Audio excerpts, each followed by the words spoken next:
que vendrá. Y nos corresponde a nosotros disfrutarlo y vivirlo y verlo, ¿no? Y he escogido 4 pasajes, 4 acontecimientos de vital importancia en la historia de la humanidad que nos van a ayudar un poquito a entender esto de tiempo, lugar, señales, etcétera. Y les voy a compartir de momento 3, ¿vale? El cuarto lo diré al final si nos da tiempo. Vamos a poner ahí en la pantalla los 3 acontecimientos de los cuales leeremos a continuación unos pasajes. ¿Lo tenemos? Ahí, bien. Noé en su tiempo fue capacitado por Dios para construir un inmenso barco. Un barco realmente gigantesco para su época, y gracias a la obediencia de Noé y gracias a la construcción de ese barco, la humanidad pudo salvarse. Y ahí hay una serie de detalles y de datos muy interesantes que vamos a ver en esta noche. El segundo acontecimiento que sin lugar a dudas marcó un antes y un después, sobre todo en el pueblo de Israel, fue la salida de Egipto. Llegaron 70 personas y 400 años más tarde salieron miles y miles y miles, tal vez millones de personas. El tercer acontecimiento tiene que ver con el cautiverio babilónico. Las tribus del norte no participaron de este cautiverio.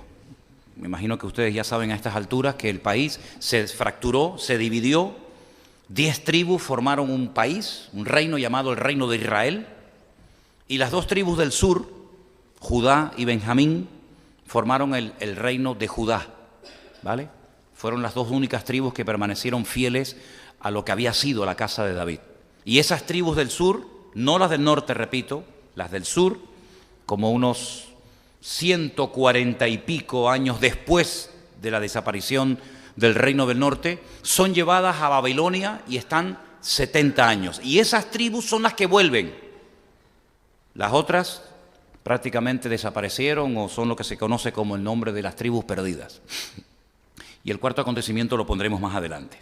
Vamos a comenzar por el primero. Génesis capítulo 6, versículos del 11 al 22, nos da una información muy interesante acerca de este acontecimiento de impacto mundial. Porque el diluvio no fue algo local, algo que afectó a los poquitos que había por aquella zona, sino que el diluvio fue algo universal. Miles, tal vez millones de personas murieron, animales desaparecieron, nunca más se supo nada más de ellos.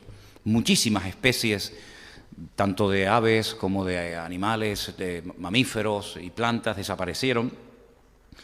Pero en el capítulo 6, a partir del versículo 11, nos da una de las razones por las cuales Dios decidió actuar tan drásticamente. Dice que la tierra estaba totalmente corrompida delante de Dios. Esto es muy importante, porque dice que esa corrupción se hacía delante de Dios. Y además la tierra toda estaba llena de violencia. Así que juntemos violencia y corrupción, o corrupción y violencia. Fue algo que motivó a Dios decir, basta, hasta aquí hemos llegado. Dios miró a la tierra y he aquí que estaba corrompida, porque toda carne había corrompido su camino sobre la tierra. Dijo pues Dios a Noé, solo a él, no fue un mensaje que todo el mundo oyó, sino solamente a Noé le dijo, he decidido el fin de todo ser, porque la tierra está llena de violencia a causa de ellos, y aquí que yo los destruiré con la tierra. Hazte un arca de madera de gofer, harás aposentos en el arca y la calafatearás con brea por dentro y por fuera. Y de esta manera la harás. Ahí están las medidas. 300 codos de longitud del arca, 50 codos de ancho y 30 codos de altura. Una ventana, una sola. Una ventana harás al arca y la acabarás a un codo de elevación por la parte de arriba. Y pondrás la puerta del arca a un lado y le harás piso bajo, segundo y tercero. He aquí que yo traigo un diluvio de agua sobre la tierra para destruir toda carne en que haya espíritu de vida debajo del cielo. Todo lo que hay en la tierra morirá. Mas estableceré mi pacto contigo, y entrarás en el arca tú, tus hijos, tu mujer y las mujeres de tus hijos contigo. Y de todo lo que vive, de toda carne, 2 de cada especie meterás en el arca, para que tengan vida contigo, macho y hembra serán. Versículo 20. De las aves según su especie, y de las aves según su especie, de todo reptil de la tierra según su especie, 2 de cada especie entrarán contigo para que tengan vida.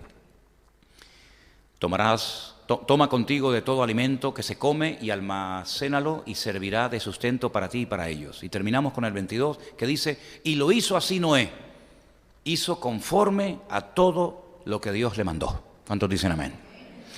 Bueno, es fácil leer esto, pero entenderlo es complicado, en el sentido de que para Noé era totalmente nuevo lo que aquí se le estaba diciendo a él. Nosotros miramos atrás y sabemos lo que es la lluvia, sabemos lo que es el diluvio, sabemos lo que es el arca, etcétera, pero para Noé eran conceptos totalmente nuevos. Incluso el lugar en el que estaba construyendo el arca fue bastante sorprendente, porque no la está construyendo al lado de un puerto, no la está construyendo al lado del mar, sino tierra adentro, como una especie de en el desierto. Construir un barco de casi 300 metros de largo, eso es un disparate, construir un barco allí.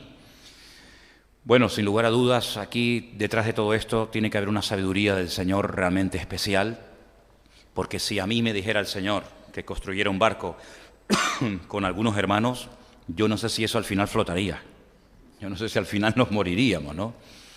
Pero la Biblia nos enseña que estuvo casi 120 años construyendo este barco, y además hizo una cosa muy bonita, y es que supo involucrar a su familia en la obra de Dios.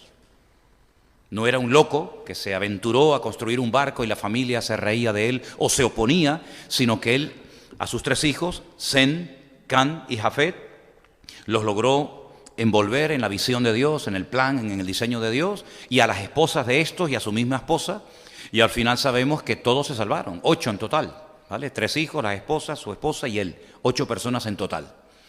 Ahora, si en aquel momento Noé hubiera tenido un sueño personal, automáticamente con esta orden desapareció. Es decir, la voluntad de Dios para la vida de Noé anulaba cualquier proyecto personal que éste pudiera tener.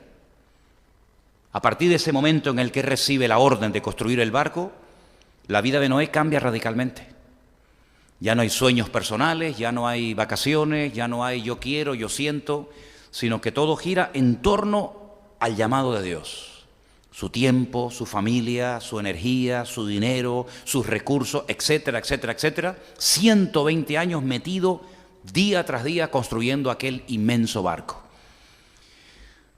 Uno se pregunta, ¿para qué un barco tan grande para simplemente 8 personas?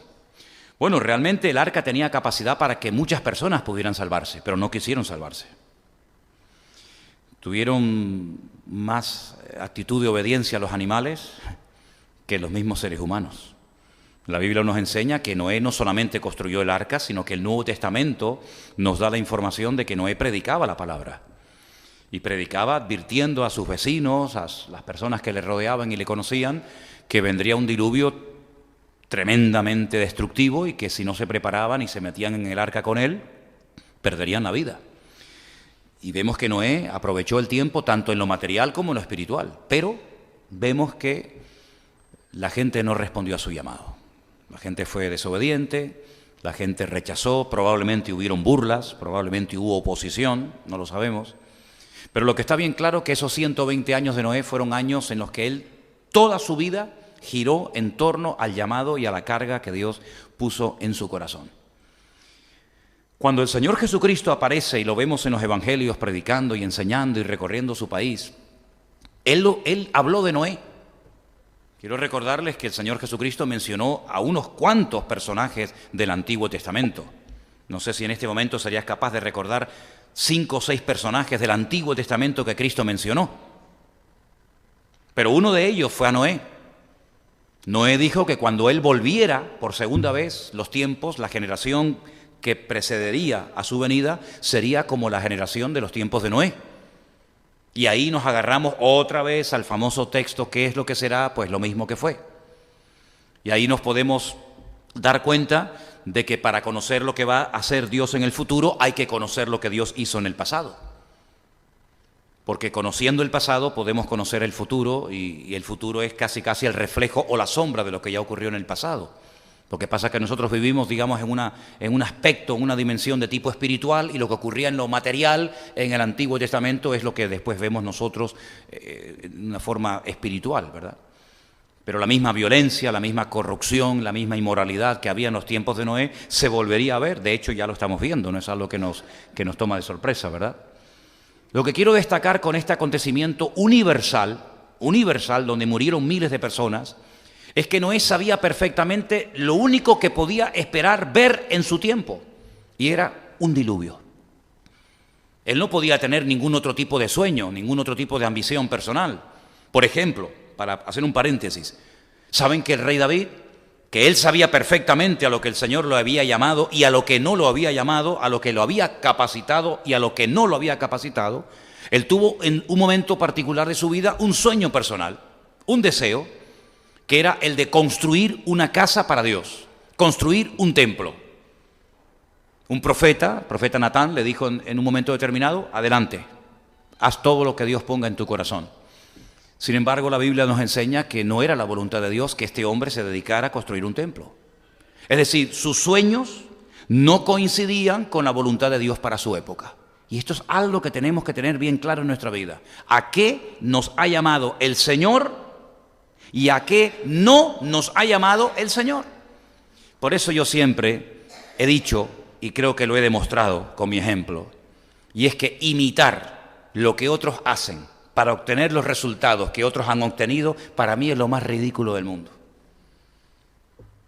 Para mí es lo más ridículo y absurdo del mundo, porque lo que tenemos que descubrir cuál es el plan y el diseño de Dios para nuestra vida y adaptarnos y amoldarnos a lo que Dios me pide a mí, no a lo que le pide a otro. El argumento de que, bueno, esa persona ha hecho tal y tal cosa o ha descubierto tal o cual método y le funciona, gloria a Dios. Pero Noé no tuvo que imitar a David, ni David a Salomón, ni Salomón a Abraham, ni Abraham a Josué, sino que cada uno descubrió el tiempo en el que vivía, y el tiempo va acorde a las señales de tu tiempo. Hay señales que son típicas de ciertos y determinados momentos, y hay otras que no. Y hay un texto que descubrí en estos días, leí en estos días, que nos va a ayudar mucho para entender lo que intento enseñar en esta tarde. Y está en Mateo, capítulo 12, versículo del 38 al 41. Repito, Mateo 12, del 38 al 41. Ahí nos da una clave muy interesante para entender esto de tiempo, lugar, señales, etc. Entonces, respondiendo algunos de los escribas y de los fariseos, diciendo: Maestro, deseamos ver de ti, ¿qué? Señal. Queremos ver una señal. Él les respondió y les dijo: la generación mala y adúltera demanda señal. Esto es muy importante, ¿eh? Porque tal vez ustedes conocerán a creyentes que siempre están buscando y pidiendo señales. Bueno, pues dice la Biblia que la generación que pide señales es la generación que tiene dos características. Es una generación mala y es una generación adúltera. Pero la señal no les será dada, sino la señal lo llama del profeta Jonás, otro personaje que Jesús cita en su ministerio. Porque como estuvo Jonás en el vientre del gran pez 3 días y 3 noches, así estará el Hijo del Hombre en el corazón de la tierra 3 días y 3 noches. Y el verso 41 dice: los hombres de Nínive se levantarán. Ahí hay una alusión directa a la resurrección, porque los hombres de Nínive en la época de Cristo ya estaban todos muertos. Pero ahí está hablando de la resurrección. Los hombres de Nínive se levantarán en el juicio con esta generación y la condenarán, porque ellos se arrepintieron a la predicación de Jonás, y aquí más que Jonás en este lugar. Es decir, al Señor Jesucristo le exigían que Él hiciera señales que demostraran que Él realmente era el Mesías. Y Él dice: mira, si están ustedes pidiendo y demandando constantemente que haga señales, ustedes se caracterizan por ser una generación mala y adúltera. Y ustedes sí van a ver una señal, pero no la que quieren ver, no la que les gustaría ver, sino ustedes van a ver la señal del profeta Jonás. Y me llama mucho la atención la palabra que utiliza Cristo, la palabra señal, ot, de la cual hablaremos también esta noche. Es decir, la generación de Noé no vio la señal del profeta Jonás, porque no era la señal que ellos tenían que ver en su época. La generación del Señor Jesucristo no vio las señales o los acontecimientos de la generación de Noé, porque no era la que le correspondía ver ni experimentar. Es decir, cada generación tiene sus características. No eran igual, y aquí entraríamos en el tema de la historia de la iglesia, ¿no? No eran igual los cristianos, los hermanos nuestros, en la década de los años 60, que después, posteriormente, en la década de los años 80, por ejemplo.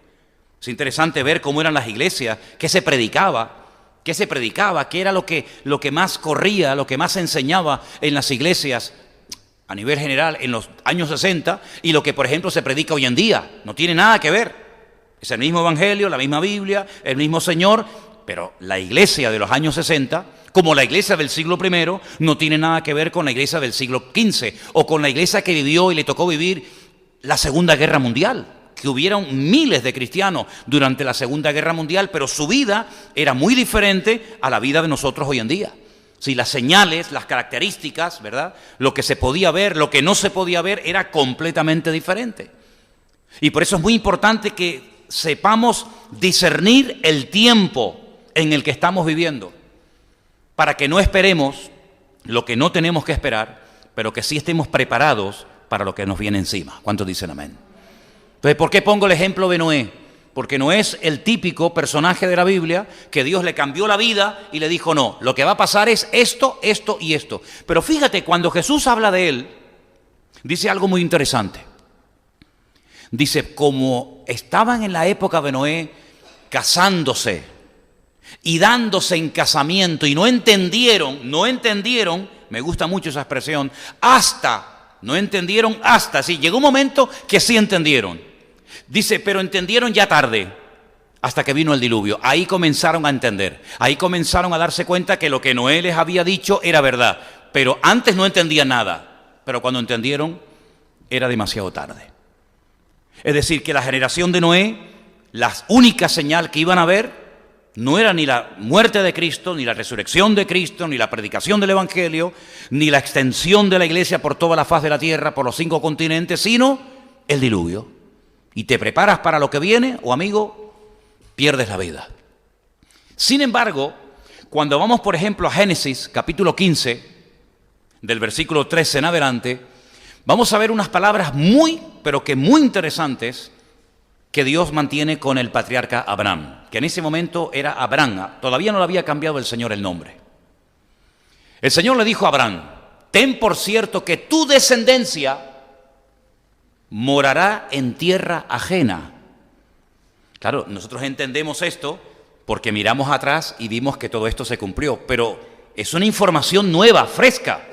El patriarca Abraham en ese momento, la primera vez en la vida que oye estas palabras es ahí. Dios le está diciendo, ten por cierto, no lo dudes, que tu descendencia morará en tierra ajena.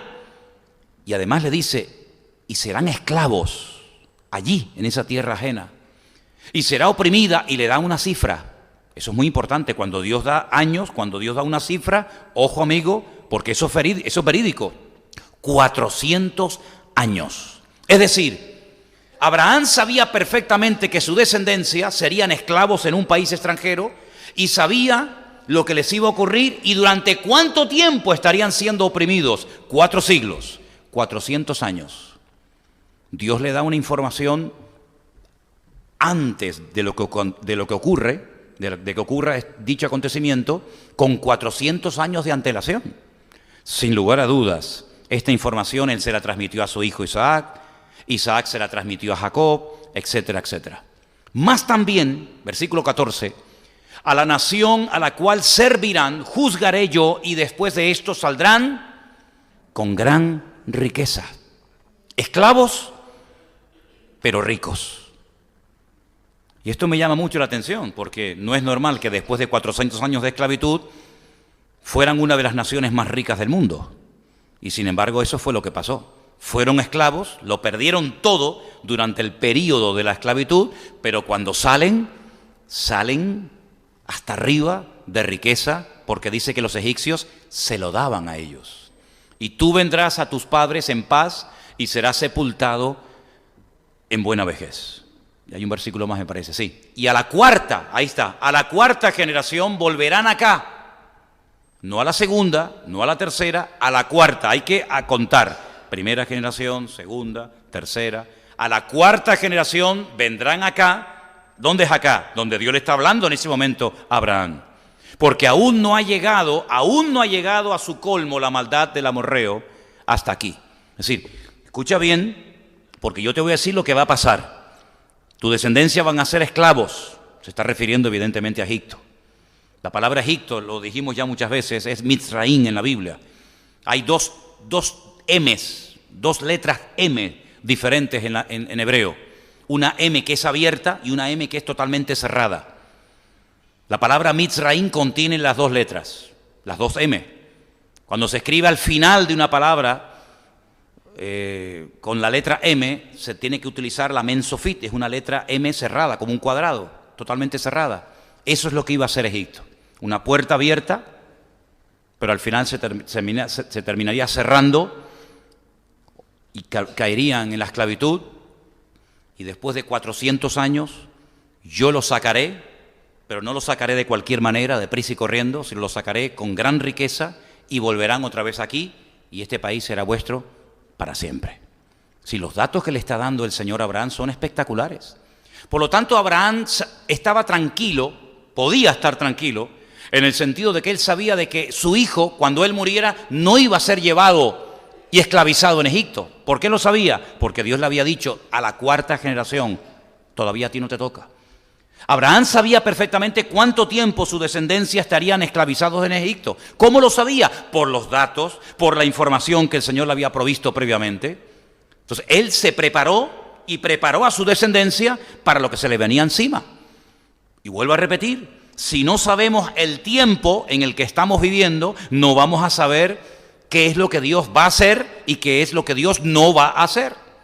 Haremos una mezcla y estaremos esperando cosas que no van a ocurrir o a la inversa.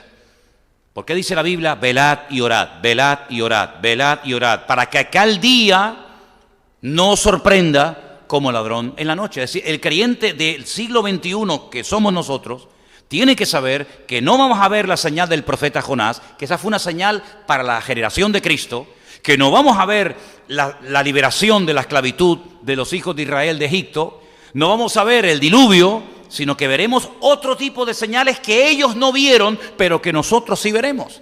Y por eso es muy importante saber, el lugar es muy importante, pero también el tiempo. Y el tiempo marca la señal y la señal me indica el tiempo en el que estoy viviendo.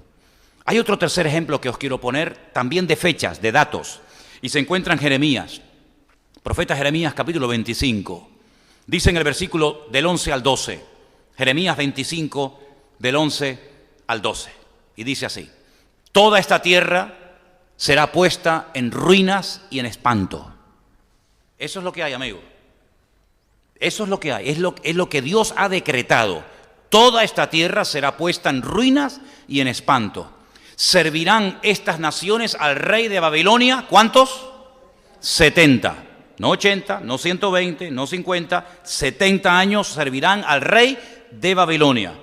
Cuando sean cumplidos, ni antes ni después, amigos, cuando sean cumplidos los 70 años, castigaré al rey de Babilonia y a aquella nación por su maldad, ha dicho el Señor, y a la tierra de los caldeos y la convertiré en desierto para siempre. Capítulo 29, verso 10, 29:10, para aportar más información, dice, así ha dicho el Señor: cuando en Babilonia se cumplan los 70 años, otra vez reitera la cifra, cuando se cumplan los 70 años en Babilonia, yo os visitaré y despertaré sobre vosotros mi buena palabra para haceros volver a este lugar. 3 acontecimientos: el diluvio, que el Señor le dijo a Noé cuándo lo iba a producir y cuánto tiempo estaría en el arca; la salida del cautiverio en Egipto a través de Moisés, a la cuarta generación, ¿verdad? Y el cautiverio babilónico que se llevaría a cabo sí o sí por 70 años. Ahora pueden entender ustedes, cuando Daniel está en Babilonia, que fue llevado cautivo cuando era joven, junto con otros muchos, dice que leyendo en los libros, evidentemente los libros del profeta Jeremías, él sabía que el tiempo estaba a punto de cumplirse, porque el Señor había establecido un tiempo, y el tiempo eran 70 años. Cuando se cumplan los 70 años, se acabó el cautiverio y ya el Señor nos volverá a llevar a nuestra tierra. Por eso les decían los profetas, habitúense, acostúmbrense a vivir allí, no estén todos los días orando, Señor, sácanos de aquí, no se amarguen, no se depriman, porque por mucho que oren, por mucho que ayunen, por mucho que hagan guerra espiritual, como lo llaman algunos, por mucho que se pongan, de aquí no van a salir hasta que se cumplan 70 años. Yo he visto con mis propios ojos en Jerusalén muchas veces a grandes grupos de cristianos, con sus pastores al frente, orando allí en el cótel, en el famoso muro de los lamentos, para que no venga la gran tribulación. Y para mí es perder el tiempo. Porque la Biblia nos enseña que lo que tiene que venir vendrá, ores o no ores, lo esperes o no lo esperes. No podemos modificar lo escrito. Tenemos que discernir lo que está escrito y pedirle sabiduría al Señor para saber cómo vivir en lo que nos corresponde tocar, ver, sentir y experimentar. Si usted está en el cautiverio en Babilonia, no pierda el tiempo orando y ayunando para salir la semana que viene. Señor, castiga a los babilonios, reprendo al diablo de Nabucodonosor, ato a los poderes infernales, que nos saque. Estás perdiendo el tiempo. Como muchos cristianos pierden el tiempo orando por cosas que no van a ver en su generación. Pero parece que la oración es como la llave maestra, que todo lo que pedimos, Dios sí o sí nos lo tiene que conceder, y nos equivocamos, amigos. Nos equivocamos. Cuando, por ejemplo, Elías dijo, no va a llover, no va a llover. Oren, reprendan, ayunen, revuélcanse, hagan guerra espiritual, traigan el evangelista famoso de no sé qué sitio, hagan un congreso de guerra espiritual, traigan a quien ustedes quieran, aquí no va a llover en 3 años y medio. Así que no perdamos el tiempo. Entonces la iglesia, nosotros hoy en día, cristianos del siglo XXI, tenemos que saber cuáles son las señales que vamos a ver y las que no vamos a ver según el tiempo y el lugar en el que vivimos. Porque de lo contrario vamos a hacernos una expectativa falsa de cosas que no van a venir y nos podemos llevar grandes palos por no habernos preparado para lo que el Señor dice que sí tenía que venir. Primeramente tenemos que discernir el tiempo y captar el mensaje de mi tiempo, de mi generación. Actuar en consecuencia, repito, discernir el tiempo, captar el mensaje y actuar en consecuencia al tiempo en el cual Dios me ha puesto. ¿Cuál es la señal o señales que veré en mi tiempo y cuáles no? Porque la señal indica el tiempo y el tiempo indica la señal. La palabra señal es una palabra que a mí me llama mucho la atención, es una palabra simplemente de 2 letras en hebreo, es la palabra ot. Y he buscado esa palabra, señal, en diferentes pasajes de la Escritura y la he encontrado en 3 lugares muy interesantes. Por ejemplo, Génesis 4:15, ahí aparece la palabra señal o la palabra ot. Y dice así, le respondió el Señor, ciertamente cualquiera que matare a Caín, 7 veces será castigado. Entonces el Señor le puso un ot, le puso una señal en Caín para que no lo matase cualquiera que lo hallara. Claro, si te metes en internet y buscas cuál era la señal de Caín, vas a escuchar de todo. Unos dicen que hasta Dios le puso una letra de su nombre en la frente, otros dicen que lo convirtió en negro, y vas a escuchar todo tipo de explicaciones habidas y por haber. Pero yo digo una cosa, hermanos, ¿y cuántas veces tengo que decir esto? Lo que no dice aquí, ya lo puede decir el Papa de Roma, que no tiene ninguna credibilidad. Lo que dice aquí, toda. Lo que dice fuera de aquí, ninguna. ¿Cuál era la señal de Caín? Nadie te lo puede decir, ni los judíos te lo pueden decir. ¿Sabes por qué? Porque la Biblia no lo dice. Y lo que la Biblia no dice, ¿cómo se atreve alguien a decirlo?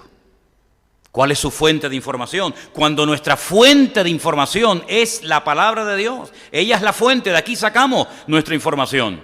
No es que yo siento, a mí me importa un pepino lo que usted sienta, querido. Es que yo tuve un sueño, me da igual lo que usted tuvo. Toda experiencia, toda declaración que hagamos y que salga por nuestros labios tiene que ser avalada por la palabra de Dios. Si la palabra de Dios no le avala, no le confirma con textos bíblicos su declaración, no sirve de nada. Por lo tanto, sabemos que Dios le puso algo, una señal, un ot a Caín en su vida, de tal manera que lo protegió de que alguien lo matara. Pero ¿cuál es esa señal? Nadie lo sabe. Pero que fue tremendamente efectiva, pues también es cierto. Porque la Biblia dice que el Señor se la puso para protegerlo de que lo mataran. La segunda vez que aparece esa palabra en la Biblia la encuentro en Génesis también, capítulo 9, versículo 12. Y esa es una señal que todos sí hemos podido ver y sabemos a lo que nos referimos. Dios dijo, esta es la señal del pacto que yo establezco entre mí y vosotros y todo ser viviente que estará con vosotros por siglos perpetuos. Solamente era eso. Había una fotografía, ¿no? ¿Saben cuál es esa señal? El arco iris. Ahí la tenemos. Qué cosa tan bonita, ¿eh? Pero el arco, si os dais cuenta, apuntando hacia arriba, no apuntando hacia la tierra. Porque el Señor dijo que nunca más volvería a castigar la tierra con un diluvio. La señal de Caín no la sabemos. La señal del pacto que Dios hizo a través o con la vida de Noé, sí la sabemos, que es esa. Y hay una tercera ocasión en la que sale la palabra ot o señal en la Biblia, y está en Génesis, capítulo 13, versículo 9. Y dice, no es Génesis, está en el libro de Deuteronomio, disculpen, Deuteronomio. Mientras lo van buscando, esta es la señal y aquí la he traído para que la puedan ver. No sé si alguna vez, algunos sé que sí, otros sé que no. Algunos no han visto jamás en la vida esto. Estas son las señales que dice que el pueblo de Israel tendría todos los días de su vida en su frente y en su brazo. Estos son lo que llaman la Biblia las famosas filacterías, las que se amarran aquí al brazo y se le dan 7 vueltas, y aquí dentro hay textos de la palabra de Dios, y las tendrías cerca de tu corazón, y la otra se pone aquí, en la frente, y entonces ahí aparece otra vez la palabra ot, o la palabra señal. Esto se lo ponen todos los días los judíos cuando van a orar, por la mañana, por la tarde y por la noche. Son tiras de cuero muy largas, y entonces dijo Jesús que les gustaba ensanchar las filas de sus filacterías, ¿verdad? Y orar delante de los hombres. Las puedes alquilar en las calles peatonales de Israel, las puedes alquilar en el aeropuerto. Es lo que yo llamo el kit de oración. Esto lo llama la Biblia ot, una señal entre tus ojos y una señal cerca de tu corazón. La de Caín no sabemos cuál es. La que hizo el Señor con Noé, sí la sabemos, es el arco iris, hemos visto la fotografía. Y la tercera vez que aparece esta palabra en la Biblia, estas son las filacterías o los tefilín, que llama la Biblia, aquí lo tenéis, por si después queréis verlo. Tenemos un cuarto acontecimiento que es el que a nosotros nos va a afectar.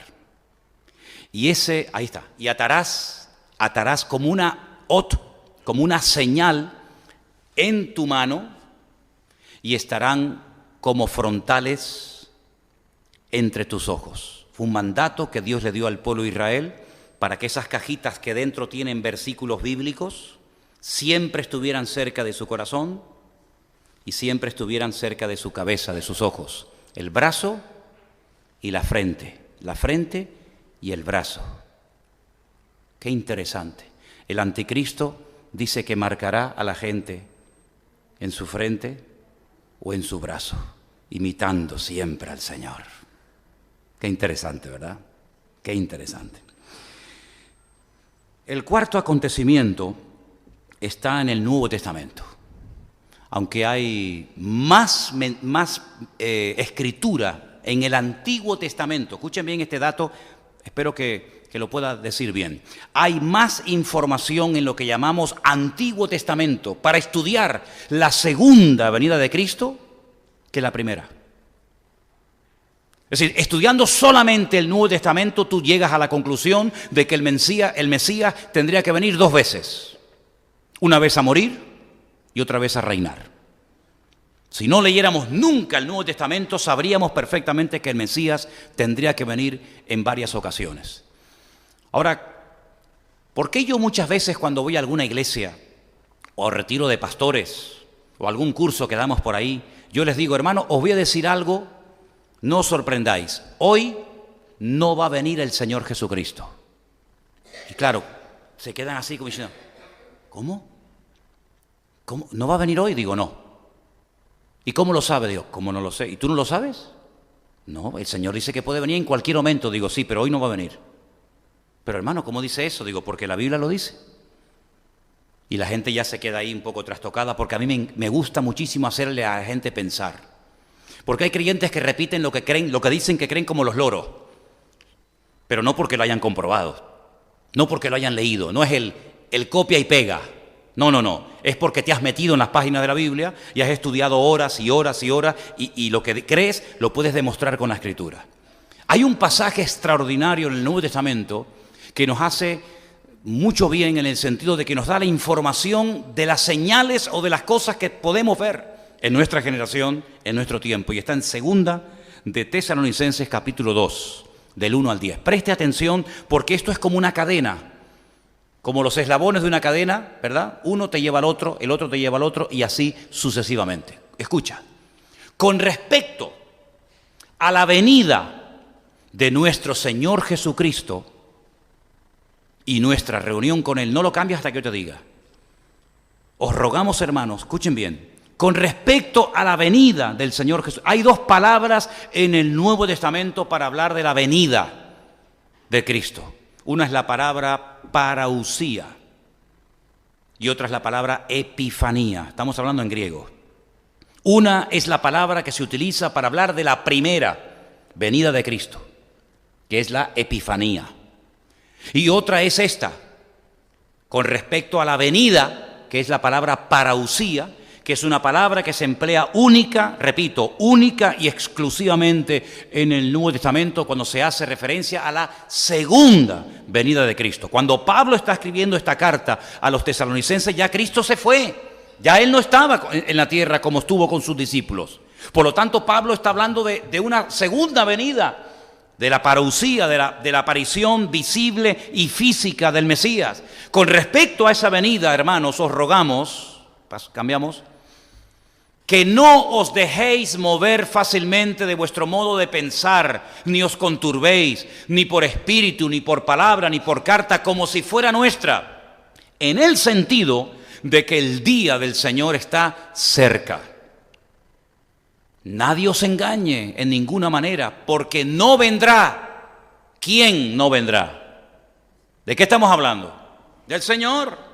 ¿Sí o no? De la venida del Señor, de la parousia del Señor. Él no vendrá sin que antes, Él viene, claro que viene, pero no va a venir hasta que venga la apostasía. ¿Lo veis o no?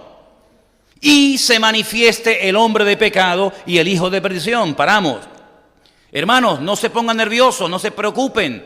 El Señor viene pronto, el Señor está cerca, pero no vendrá.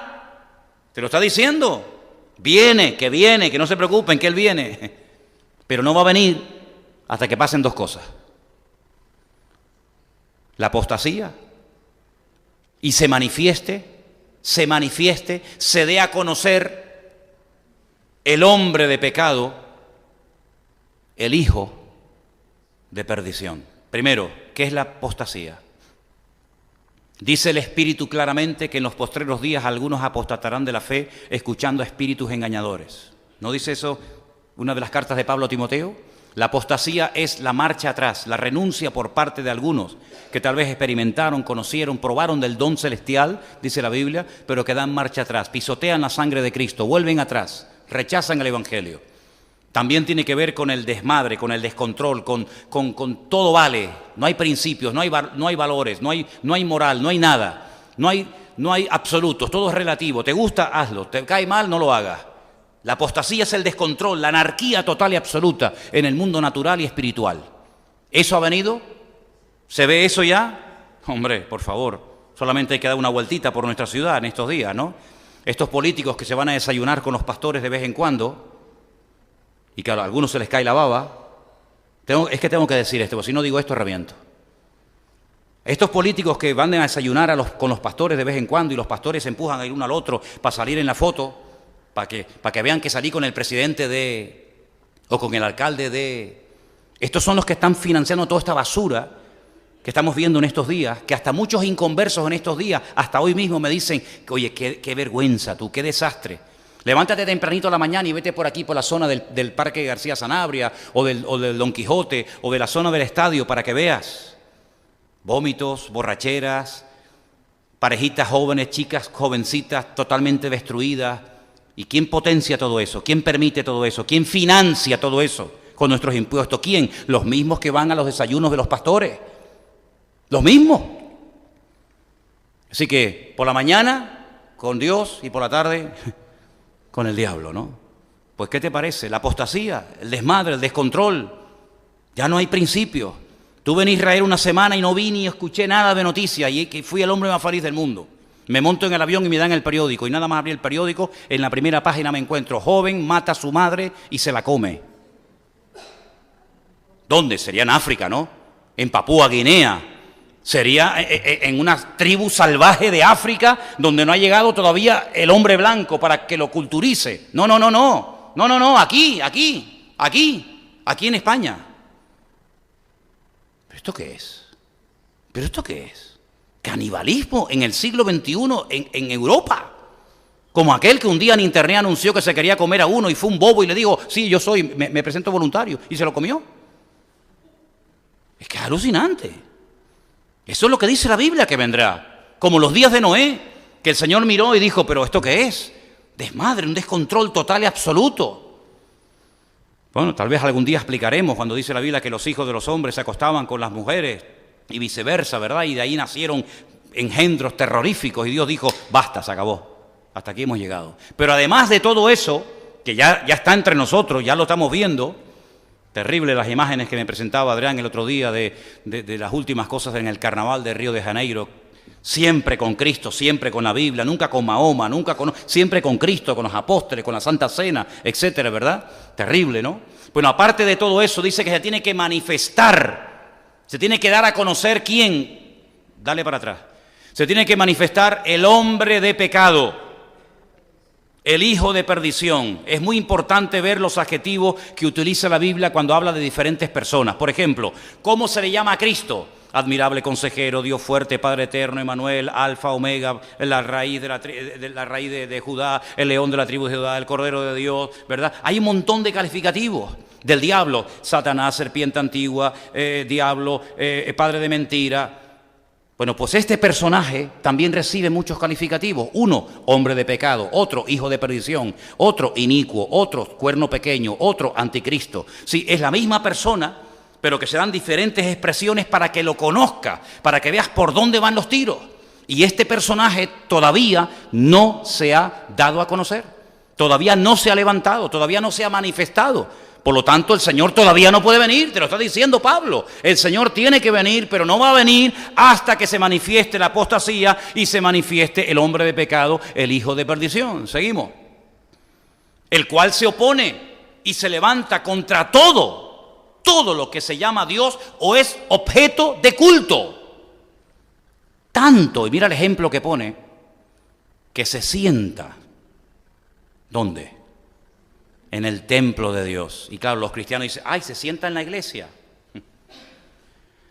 Se sienta en el templo de Dios, como Dios, haciéndose pasar por Dios. ¿Y ese templo cuál es? ¿Cuál era el único templo que Dios tenía en aquella época, hermano? El templo de Jerusalén, mi hijo. ¿Y dónde está ese templo? No existe.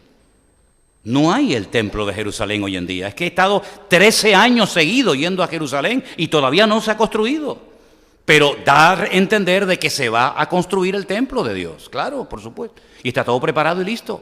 Y este personaje va a permitir que se construya el tercer templo de Jerusalén. Y a los 3 años y medio entra y dice la Biblia, el que lee entienda, porque claro, hay algunos que leen y no entienden, pero la Biblia dice, el que lee entienda, porque en esto hay sabiduría, que entrará y pondrá la abominación desoladora, de la cual ya habló el profeta Daniel, ¿verdad? Y entonces dice la Biblia que este hombre entra y se sienta en el templo de Dios, haciéndose pasar por Dios. ¿No os acordáis que cuando yo todavía estaba con vosotros os decía esto? Ahora déjeme que haga un inciso. El tiempo o el lugar donde más tiempo Pablo estuvo, ¿cuál fue? Éfeso, 2 años. Después, Corinto, 1 año.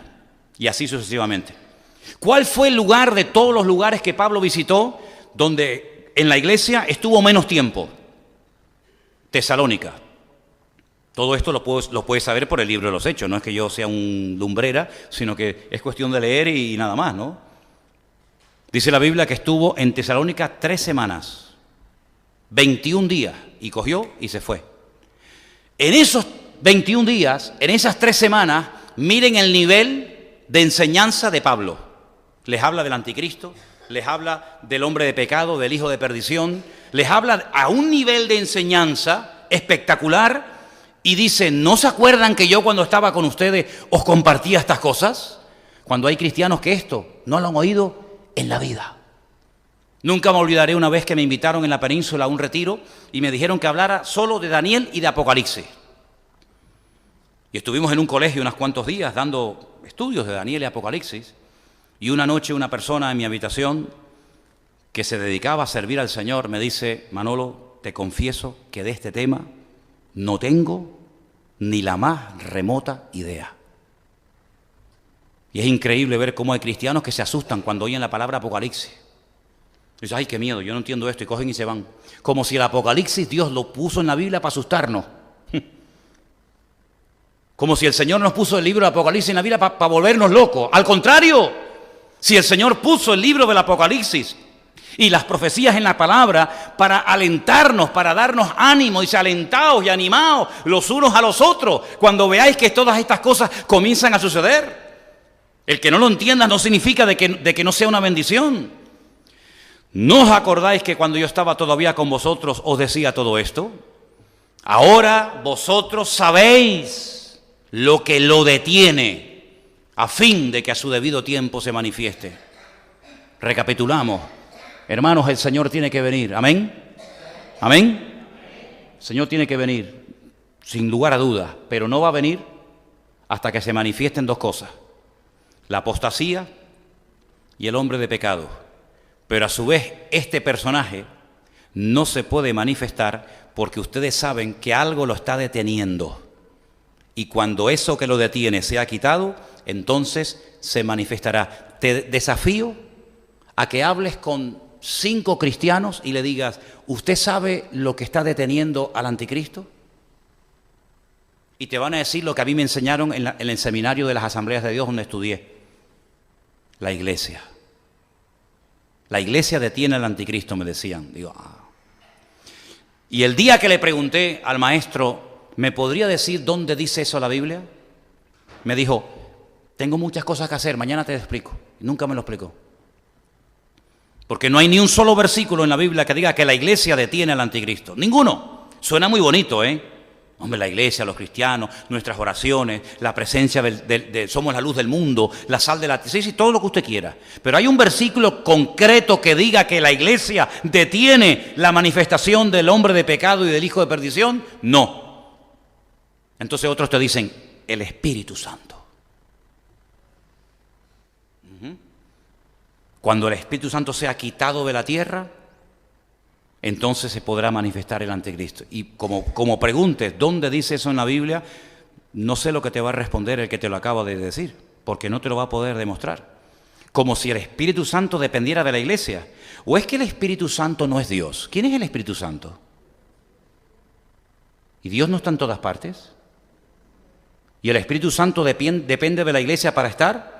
En el principio creó Dios los cielos y la tierra, Génesis 1.1, Génesis 1.2, y la tierra estaba desordenada y vacía, pero el Espíritu de Dios se movía sobre la faz de las aguas. Luego no había iglesia, no había pastores, no había templo, no había nada, y allí estaba el Espíritu de Dios.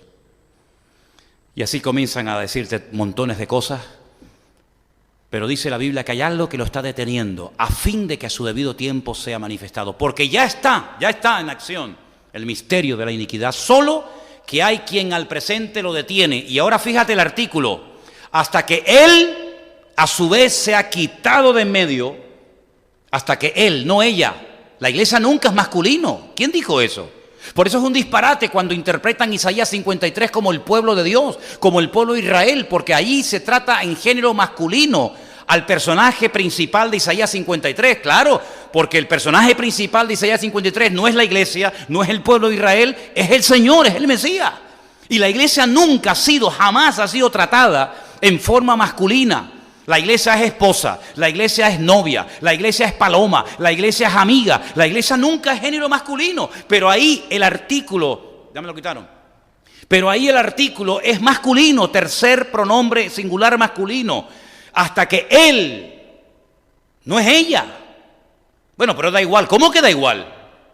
Da igual ella que Él. No, señor. Hasta que Él se ha quitado de en medio. Y ya no sé ni dónde estoy.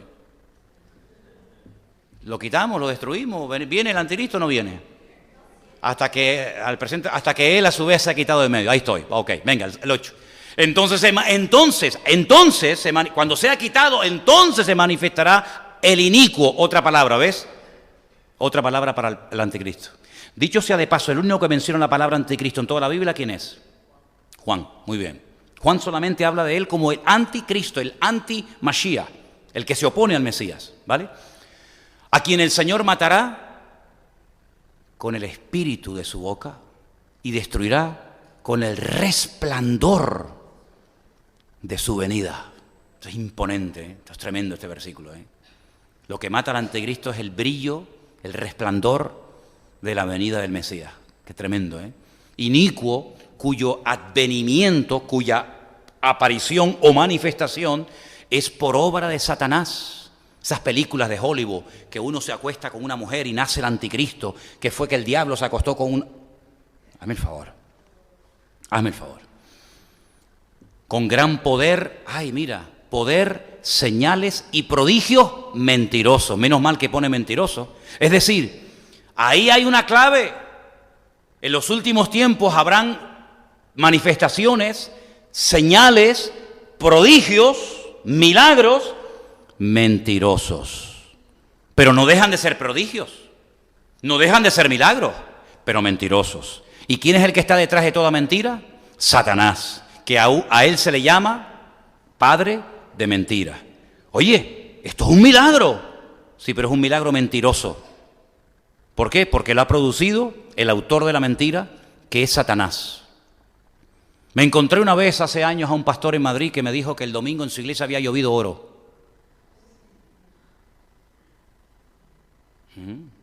Interesante. Digo, ¿y cayó mucho? Ese hombre, no era para recogerlo con palas, pero algo cayó. Además te lo puedo demostrar. Digo, ay, qué bien. Abrió así la chaqueta, se sacó, un fisquito ahí de papel, así chiquitito, y me dice, mira. Digo, espérate que yo con gafas no veo. Digo, ¿esto qué es? No, pero míralo bien, Manolo. Digo, ya lo estoy mirando bien, ¿no lo veo bien o qué? Dice, mira, este fisquito así de papel, yo lo que hice así del suelo, lo cogí así, y mira, esto es oro. Digo, perdone la expresión, pero le dije así, tú me estás vacilando, hermano. Es que tengo la impresión de que me estás tomando el pelo. Yo ya soy muy grande para que me tomes el pelo, ¿viste? Es decir, mi Señor hace una ciudad que tiene 7.000 kilómetros de largo, 7.000 de ancho y 7.000 de alto de oro puro. Y tú me dices que el Señor barrió el culto ayer y cayó esto en el culto. señales y prodigios mentirosos. Estas señales seguirán a los que creen en mi nombre. No dijo, escucha esto, porque esto es muy importante, porque esto puede traer bendición o ruina a una iglesia. El Señor no dijo señales seguirán. No dijo eso, hermano. Dijo estas señales seguirán a los que creen.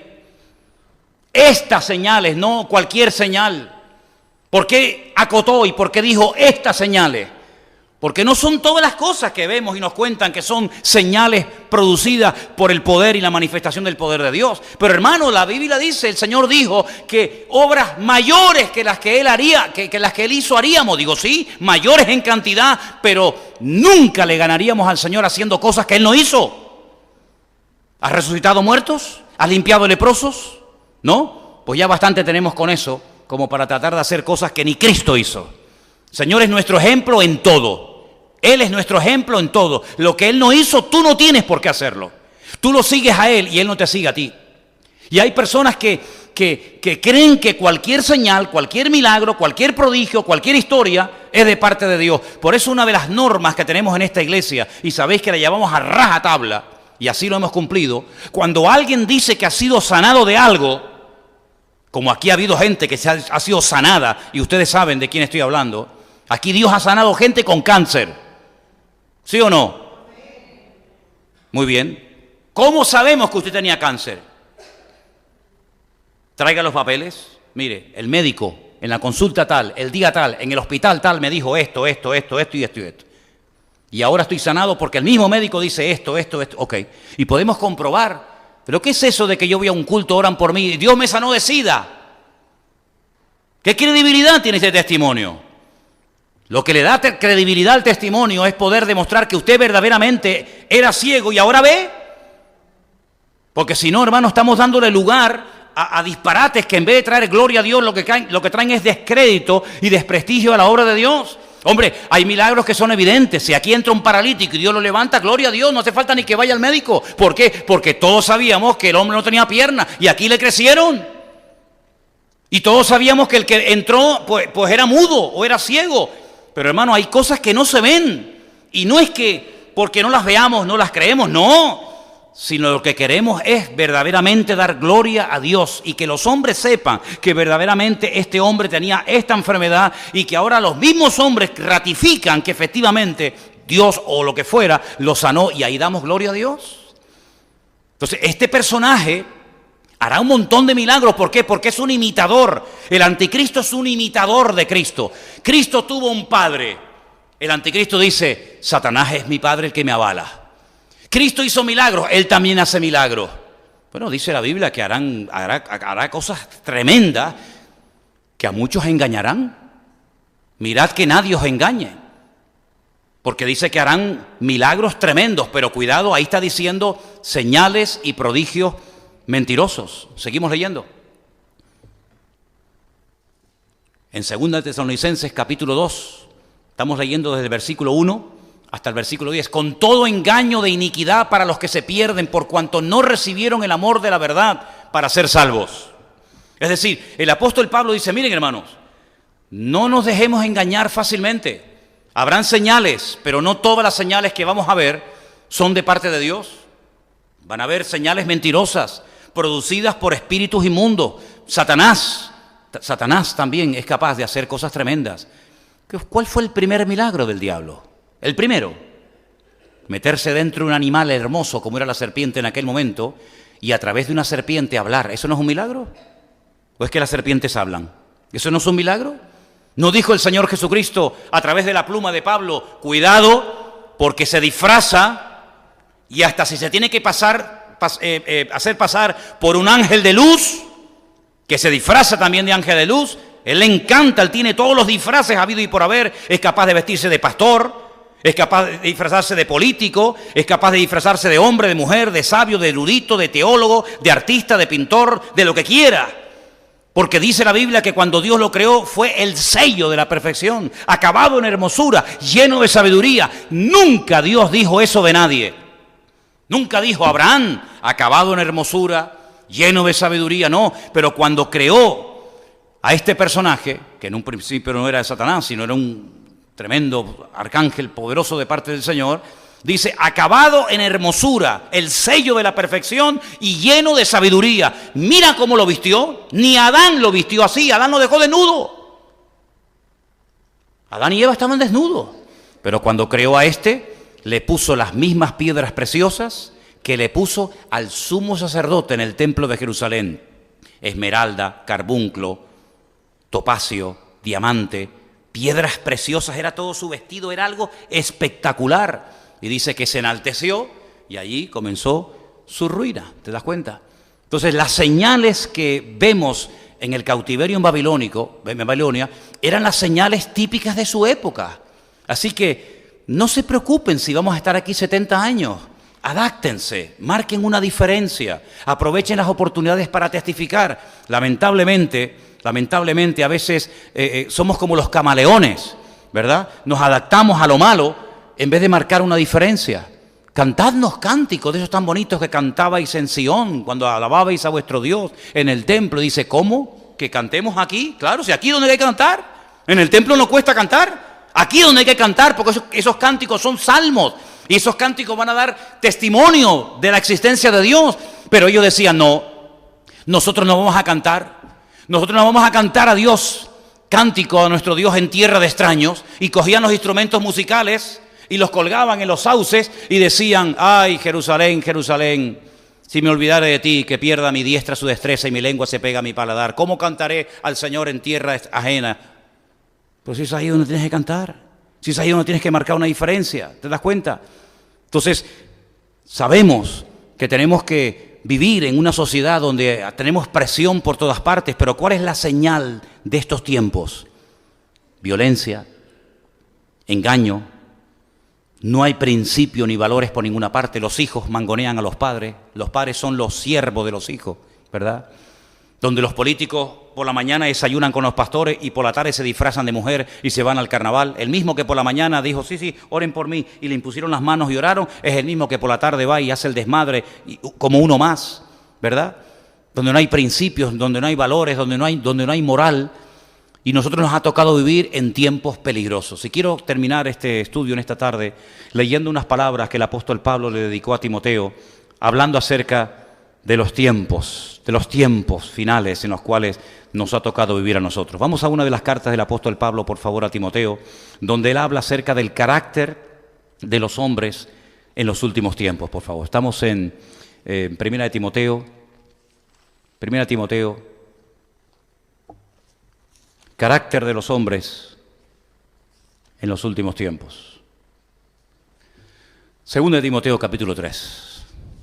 Esto es para nosotros. Esto es lo que vamos a ver nosotros. No la señal del profeta Jonás. Yo esa señal no la voy a ver. Yo no tuve la dicha de ver a Cristo con mis propios ojos, ni tú tampoco.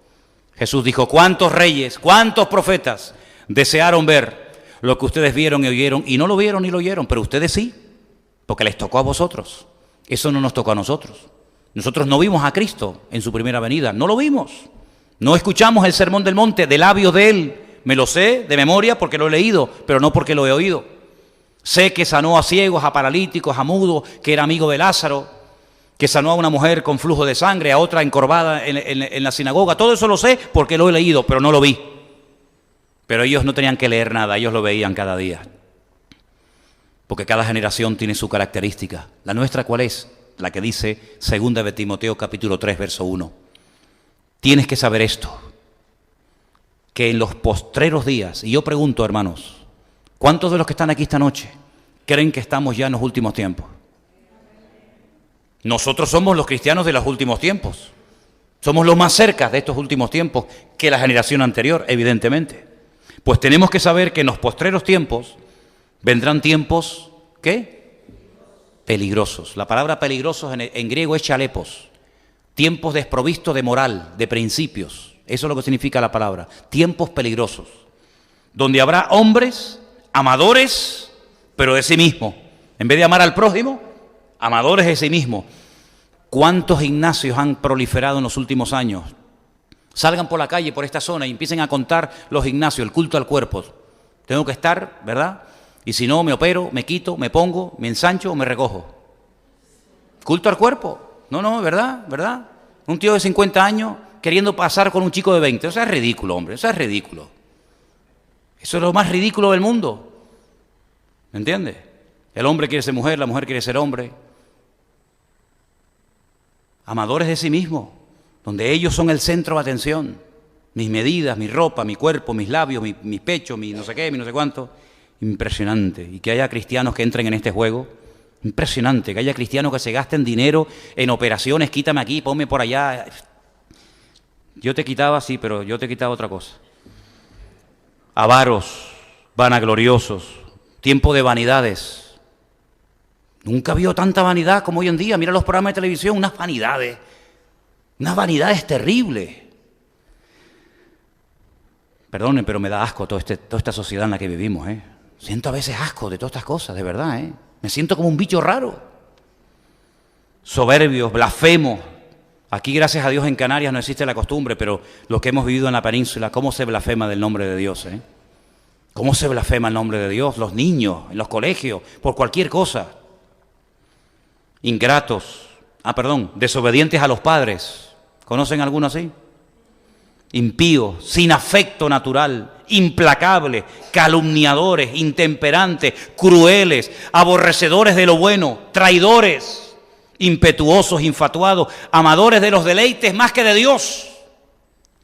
Tendrán, eso me gusta, tendrán apariencia de piedad, pero negarán la eficacia de ella. A estos evita. Estos que están ahora en el desmadre total y absoluto, son los mismos que después se ponen su frac, su chaqueta y su corbata con su bastón de mando y se van a las procesiones de Semana Santa en la laguna, con el Cristo de la Laguna, con la doña que está allí, un pueblo un poquito más abajo que va para el sur, ¿verdad?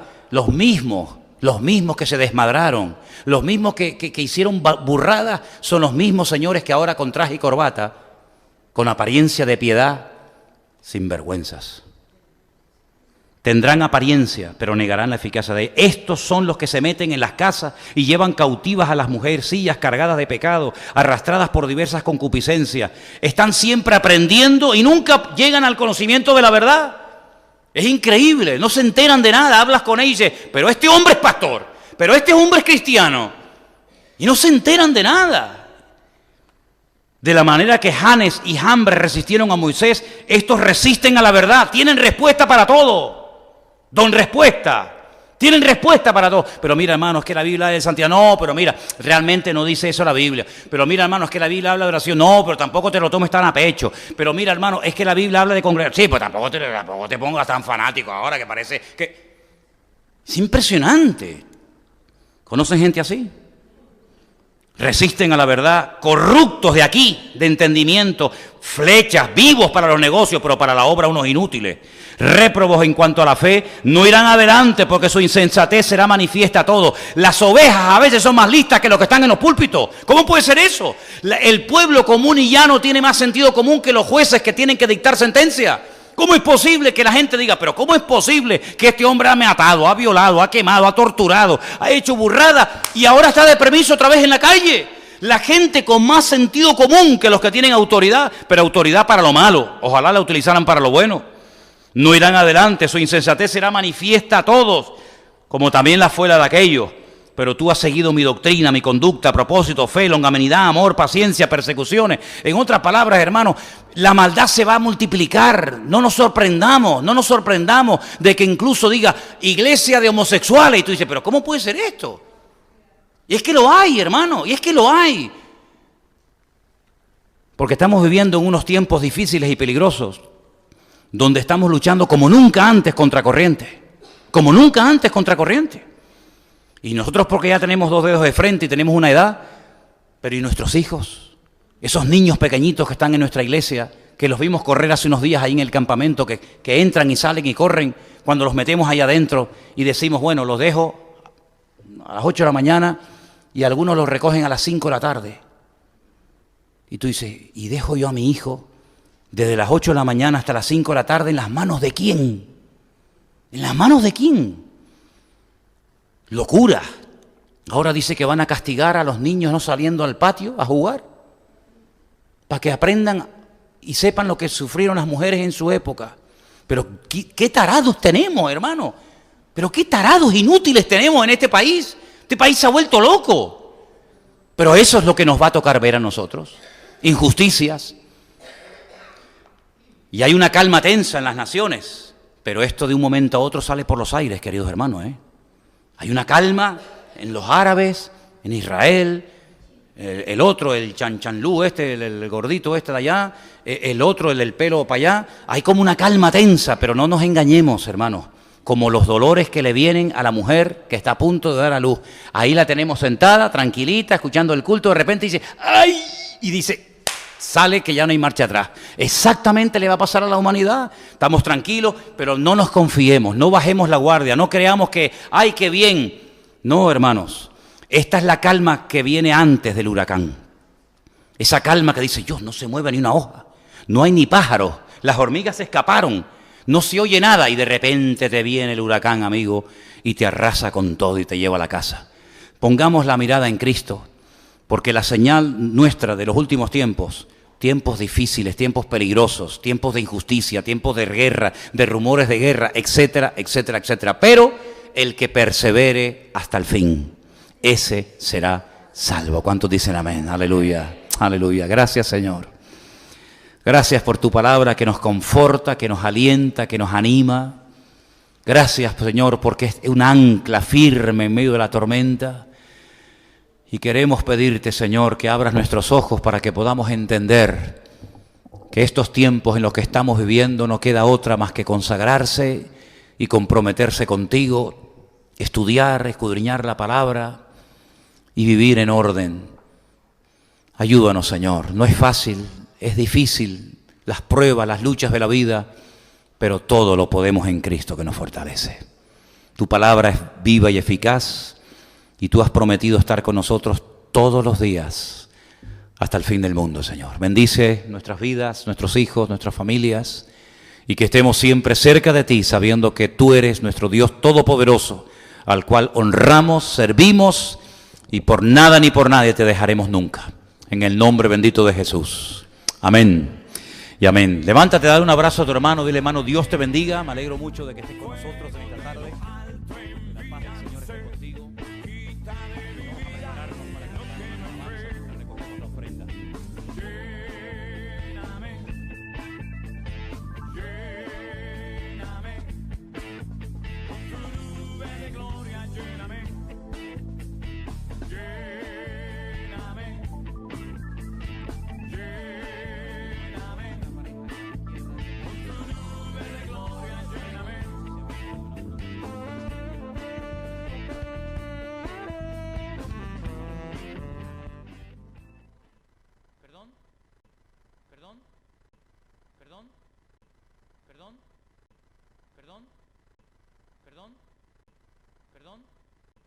Perdón.